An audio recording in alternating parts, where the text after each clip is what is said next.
అందరికీ నమస్కారం. ఈరోజు కథకి స్వాగతము. ఈరోజు కథ ఒక ప్రసిద్ధ నాటకకర్త విలియం షేక్స్పియర్ గారు రచించిన రచనలలోని మర్చెంట్ ఆఫ్ వెనిస్ కథ. వెనిస్ నగరంలోని ఒక వ్యాపారవేత్త కథ.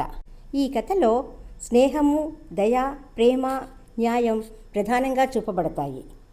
ఇటలీ దేశంలోని ప్రసిద్ధ నగరం వెనిస్ నగరం. దీనిని నీటి మీద తేలియాడే నగరంగా పిలుస్తారు.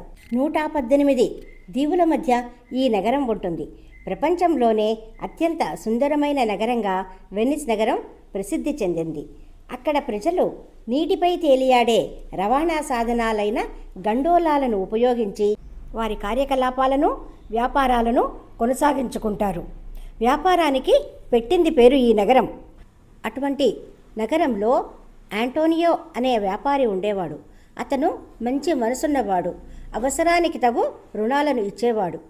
అతని స్నేహితుడు బసానియో. ఈ బసానియో ఒక అందమైన అమ్మాయి అయిన పోర్షియాను ప్రేమించాడు. కానీ ఆమెను పెళ్లి చేసుకోవాలి అంటే అతనికి చాలా డబ్బు అవసరం అయింది. అందుకై అతడు తన స్నేహితుడైన ఆంటోనియోని కలిసి తనకి 3000 డ్యూకెట్ల ధనము అవసరమైనదిగా చెప్తాడు. దానికి సమాధానంగా ఆంటోనియో దిగులుతో, మిత్రమా, నీకు డబ్బు ఇవ్వడంలో నాకు ఏమీ ఇబ్బంది లేదు. కానీ ప్రస్తుతము నా ఓడలు విదేశాలకు వ్యాపారానికి వెళ్ళాయి. అవి తిరిగి వస్తే తప్ప నేను నీకు ధనం సమకూర్చలేను అని చెప్తాడు. అవి రావడానికి 3 నెలల సమయం తీసుకుంటుంది అంటాడు. మరియు అదే నగరంలో ఇంకొక వ్యాపారి షైలాక్ అని ఉంటాడు. అతని దగ్గర మనము బదులుగా తీసుకుందాము అని చెప్తాడు. సరేనని ఇరువురు షైలాక్ దగ్గరికి వెళ్తారు. ఆ షైలాక్కి ఆంటోనియో మీద కోపం. ఎందుకంటే తక్కువ వడ్డీకి ఇతను అప్పులు ఇవ్వడం వల్ల అతని వ్యాపారం దెబ్బతింటున్నట్టుగా భావిస్తాడు. ఆంటోనియో షైలాక్ను 3000 డ్యూకెట్ల ధనము అవసరమైనదిగా అడుగుతాడు. అప్పుడు షైలాక్ ఒక ఒప్పందం ప్రకారము నీకు ధనం సమకూరుస్తాను అంటాడు. ఆ ఒప్పందం ఏమి అంటే 3 నెలల లోపుగా తిరిగి ధనం చెల్లించితే సరి, లేదు అంటే ఆంటోనియో శరీరం నుండి 1 పౌండ్ మాంసం తీసుకుంటాను అని చెప్తాడు. అప్పుడు ఆంటోనియో తన స్నేహితుడైన బసానియో కోసం ఆ ఒప్పందానికి ఒప్పుకుంటాడు. 3 నెలలలోగా తను అప్పు తీర్చేయగలను అని అనుకుంటాడు. షైలాక్ వద్ద ధనము తీసుకొని తన స్నేహితుడైన బసానియోకి ఇస్తాడు. బసానియో ఆ ధనము తీసుకొని పోర్షియా దగ్గరికి వెళ్ళి ఆమె పెట్టిన పరీక్షను గెలిచి ఆమెను పెళ్లి చేసుకుంటాడు. వారు సంతోషంగా జీవనం కొనసాగిస్తూ ఉంటారు. ఈ లోపు 3 మాసములు గడిచిపోతాయి. ఆ మధ్యలో ఆంటోనియో నౌకలు సముద్రంలో ప్రమాదానికి గురి అయి వ్యాపారం దెబ్బతింటుంది. అప్పు తీర్చలేకపోతాడు.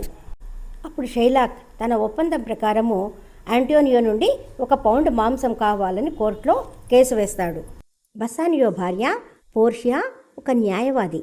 ఆమె ఆంటోనియో తరఫున కోర్టులో వాదించడానికి వస్తుంది. ఒప్పందమంతా చదువుతూ ఆ ఒప్పందం ప్రకారము నీవు కేవలము 1 పౌండ్ మాంసము మాత్రమే ఆంటోనియో శరీరంలో నుంచి తీసుకోవాలి, అంతేకాని 1 చుక్క రక్తం కూడా రాకూడదు అనే నిబంధన చెబుతుంది. 1 చుక్క రక్తం వచ్చినా కూడా నీవు శిక్షించబడతావు అని చెబుతుంది. అప్పుడు షైలాక్కి రక్తపు చుక్క లేకుండా 1 పౌండ్ మాంసాన్ని ఆంటోనియో శరీరంలో నుంచి తీసుకోవడం అసాధ్యమవుతుంది. కాబట్టి తాను ఓడిపోయినట్టుగా ఒప్పుకుంటాడు. ఈ విధంగా ఆంటోనియో కాపాడబడతాడు. పోర్షియా, బసానియా అందరూ సంతోషంగా జీవిస్తారు.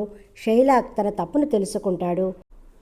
స్నేహము, దయ, ప్రేమ, న్యాయం అనే విషయాలను ప్రధానంగా తెలియజేసే కథ ఇది. లైక్ చేయండి, షేర్ చేయండి, సబ్స్క్రైబ్ చేయండి. ఇటువంటి కథతో మళ్ళీ కలుసుకుందాము. సెలవు. Thank you.